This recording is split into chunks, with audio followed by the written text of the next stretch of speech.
Hello and welcome everybody to today's edition of Mexico News Network's Breaking News Business. I'm your host, Elliot Bullman.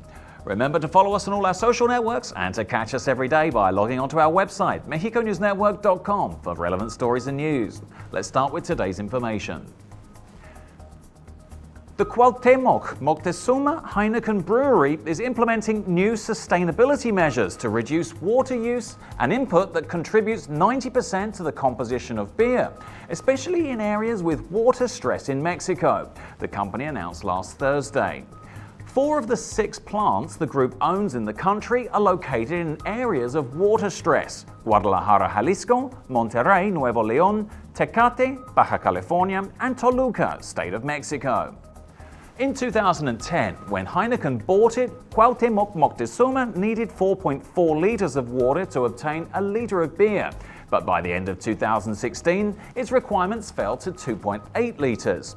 These data make Mexico's plants a benchmark for the brewing group worldwide, and also for the rest of the industry, as according to Heineken data, other international brewers and brands report an average of 3.14 liters of water per liter of product. At the Orizaba plant, where a beer line is produced by Coca-Cola FEMSA, 3 technical measures were implemented to reduce the use of water. One was to modify compensation valves, which are used in the fermentation phase, to open only 30% and allow less water to pass. The second measure was to lower the temperature of the water used for the cooling of the must from 3 to 2 degrees Celsius.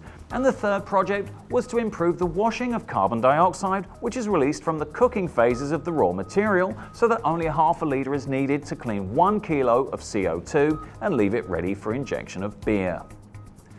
In other news, earlier this year, Mastercard Mexico announced its plans to pay for services such as public transport in Mexico City with new methods like the Mastercard Digital Wallet, a platform that will arrive in a couple of months to the region. John Lambert, Executive Vice President of Mastercard, says that using cash is a dangerous and obsolete payment practice, and although payment with plastic cards has brought benefits, in some years it will also just be a useless practice. The next step is tokenization. We need more integrated cities to see their forms of payment. Seeing wearables, phones, or mobile devices as the new payment tools will be new portfolios, he said. With MasterPass, smart wallet payments can be made through smart devices such as bracelets, watches, and mobile phones that are compatible with digital payment applications. They'll also be able to shop online at sites that are compatible with the technology. The company plans to introduce this service in collaboration with the authorities of Mexico City, as well as in other markets such as Brazil, one of the largest for Mastercard.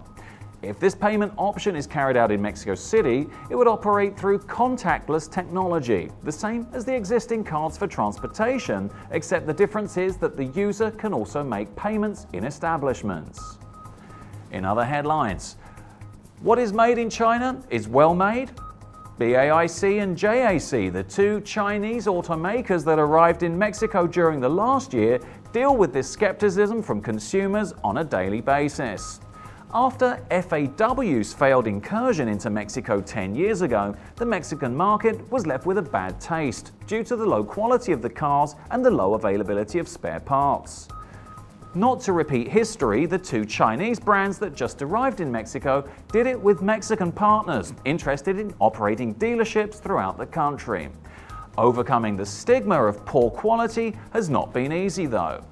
BAIC arrived in October 2016 with Grupo Picacho, a Mexican distributor of the Ford, Mazda, Jaguar, and Lincoln brands.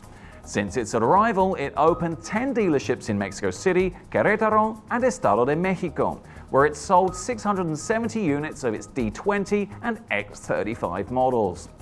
That sales figure contrasts with the 1,499 cars that South Korea's Kia sold in July 2015 in its first month of sales in the country, while Hyundai managed to market 705 units in May 2014, its first month of release. JAC, who arrived in Mexico with Carlos Slim, has only sold 50 units in its first month and a half. They seem few, but to be an unknown brand and not positioned, we feel it's a good number, Solis said. And finally, let's check the markets. The Mexican peso increased 0.58% to 18.58 from 18.47 in the previous trading session. IPC Mexico decreased 0.48% to 49,450 from 49,688 in the previous trading session. This was all for today. Thank you for staying with us. I'm your host, Elliot Bullman. Remember to follow us on Facebook, Twitter, and Google+, and log on to MexicoNewsNetwork.com for more information on Mexico and the world. Until next time.